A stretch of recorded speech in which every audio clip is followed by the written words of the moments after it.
A gente volta a falar sobre a mutação do coronavírus, a nova cepa do coronavírus, que tem gerado muita preocupação. O Ministério da Saúde do Reino Unido chegou a falar que o vírus por lá está fora de controle. A Organização Mundial da Saúde disse hoje que não está fora de controle. Para a gente tentar entender o que é essa mutação do vírus e também se a gente está numa situação fora de controle ou não, entender um pouquinho do que está acontecendo, contato aqui na Band News FM com a pesquisadora do Instituto de Medicina Tropical da Faculdade de Medicina da USP, Esther Sabino.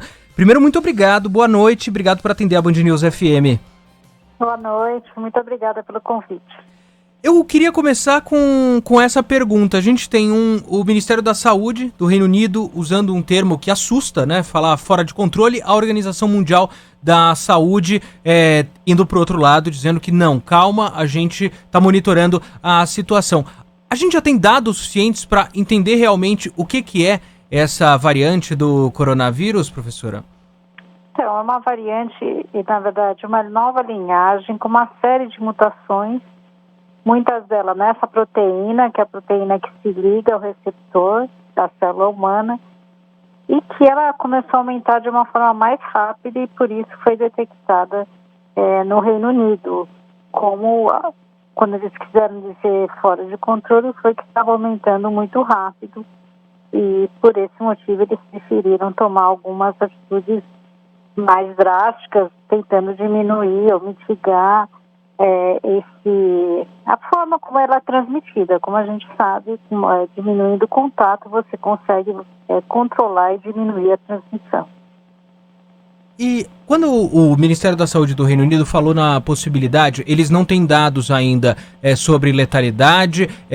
Felizmente, a gente já tem informações de que o vírus também, a imunidade é gerada com as vacinas que a gente tem hoje, mas num contágio que pode ter uma rapidez até 70% maior. Já tem estudos que comprovem isso e, cientificamente, é possível que a gente tenha um vírus que se propague do mesmo jeito, mas de uma forma tão acelerada?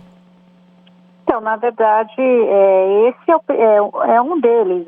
No começo da epidemia, aconteceu uma mutação na China, que na verdade se espalhou, não era inicial, e que aparentemente já dá essa facilidade do vírus de replicar mais. As cepas que chegaram no Brasil já tinham essa mutação. O que a gente está vendo agora é um conjunto de mutações que aparentemente também melhoram ainda mais essa capacidade de transmissão. Essa cepa não se mostrou nenhuma relação entre essa nova linhagem com mortalidade ainda, e também ainda não se tem dados se isso vai ter algum impacto na vacina. O que se acredita é que provavelmente não, mas só vai poder saber isso depois que os testes foram feitos. Então é muito importante diminuir a transmissão. Quanto menos variantes aparecem, quanto menos transmissão acontece, menor a chance de aparecerem esses vírus diferentes. Então, tudo que a gente conseguir diminuir de transmissão é melhor e vai facilitar o controle com as novas vacinas.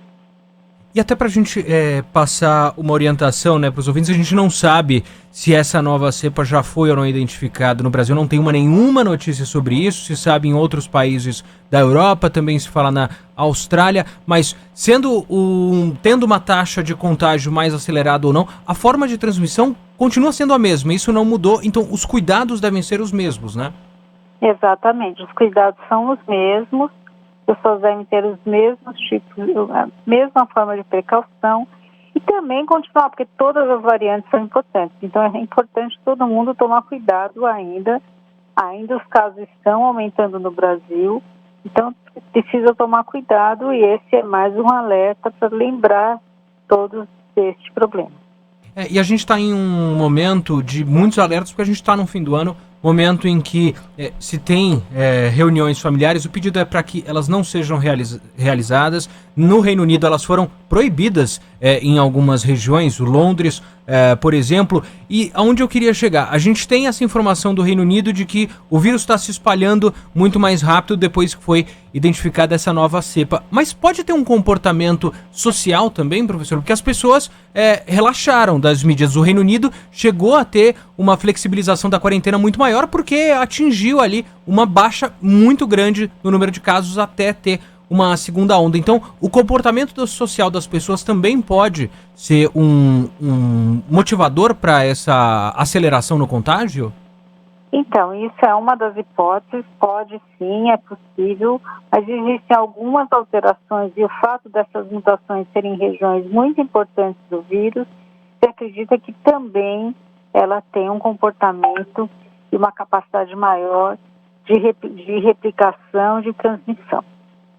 Ainda falta provar em estudos in vitro, que às vezes demoram, mas o alerta foi feito para chamar a atenção sobre o problema. Não adianta a gente esperar muito tempo para os experimentos para depois provar alguma coisa e não ter tomado atitude no momento certo. Então, os cientistas chamaram a atenção, tem vários estudos que precisam ser feitos para comprovar, mas há muita chance de que realmente essa linhagem viral seja transmitida de forma mais efetiva que as anteriores. Professor, eu imagino que não deve dar para... se a gente fosse explicar exatamente toda essa mudança, a gente ia precisar cursar um curso de medicina, mas para trazer para o nosso ouvinte, a gente ouve a palavra mutação, parece um negócio muito grave, mas como é que funciona exatamente? Por que o vírus pode, em diferentes regiões do mundo, mudar, trazer ou uma aceleração no contágio, ou sintomas mais graves? O que exatamente acontece desde que a gente tem lá aquele vírus original do coronavírus? Então, mutações são comuns em todos os seres vivos, inclusive os vírus. Todos os seres vivos, inclusive os vírus também. Porque quando você copia o RNA ou DNA, você pode errar. Então, a enzima que copia, de vez em quando, ela erra. E aí surgem as mutações. As mutações, na maioria das vezes, elas são deletérias, são ruins para o vírus. Elas alteram regiões importantes e o vírus pode até parar de funcionar. Mas em alguns casos, ela gera vantagem para esse vírus. E quando isso acontece, ele ele cresce de forma mais fácil. Então, a seleção natural, ele aumenta o número porque ele adquiriu alguma coisa que facilitou o seu mecanismo. Então, é uma coisa do acaso. Quando você tem milhões de vírus sendo replicados ao acaso, a maioria das mutações são ruins, mas aquelas poucas que aparecem, elas tomam conta da epidemia. Por isso que esses novos vírus podem aparecer na medida que mais pessoas são infectadas, que o número de partículas virais no mundo todo vão crescendo. Pra gente encaminhar. Ficou claro. Deu pra entender perfeitamente, mas é isso. Eu imagino que a explicação perfeita a gente teria que parar aqui, ter uma aula um pouco longa, né, professora? Pra encaminhar pro final, a gente tem quase 40 países que já suspenderam voos pro Reino Unido. O Brasil decidiu que não vai fazer isso, avalia que o teste PCR obrigatório para entrar por aqui é suficiente numa tentativa de não ter essa nova cepa do coronavírus por aqui. Como a senhora avalia essa suspensão dos voos, a tentativa dos países de evitarem contato com os britânicos nesse momento?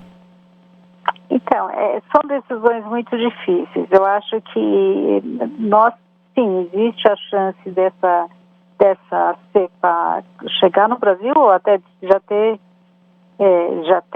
chegado, porque ela está na Inglaterra desde setembro, os voos estavam chegando.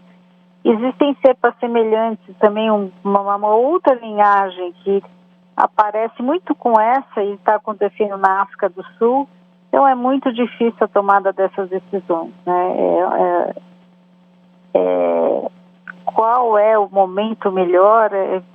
Eu tenho muita dificuldade de colocar a discussão da política na mão dos cientistas. Acho que os cientistas devem falar o que a gente está falando, que realmente ela replica maior. Mas a tomada de decisão é realmente de cada país e da autoridade que está decidindo isso.